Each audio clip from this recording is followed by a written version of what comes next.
আজকে আমি তোমাদের একটা মেয়ের কথা বলবো। মেয়েটা আমার আসলে ফ্রেন্ড। তো ওকে যদি আমি কোনো ভিডিও পাঠাই তাহলে ওই ভিডিওগুলো ওর ইউটিউব চ্যানেলে ডাউনলোড করে ছেড়ে দেয়। তো এটাই এই মুহূর্তে মানা যায়, কিন্তু এক পর্যায়ে আমি তাকে আমার একটা ফেস হাইড করে একটা ছবি পাঠাই। তো ওই ওই ছবিটাও কপি করে মাই ফেস লিখে তার ইউটিউব চ্যানেলে ছেড়ে দেয়। তো আমি ওই আইডিটা দিচ্ছি। এরপর কথা বলার পর হয়তো ডিলিট করে ফেলেছে, হয়তো বা না, আসলে ডিলিট করে ফেলেছে।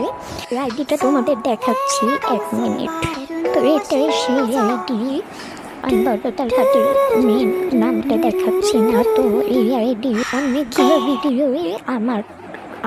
এই পর্যায়ে আমি একটা কথাই বলতে চাই, মানুষ ভিউজ কামানোর জন্য সব কিছুই করতে পারে, অন্যের ভিডিওকে নিজের ভিডিও বলেও চালাতে পারে।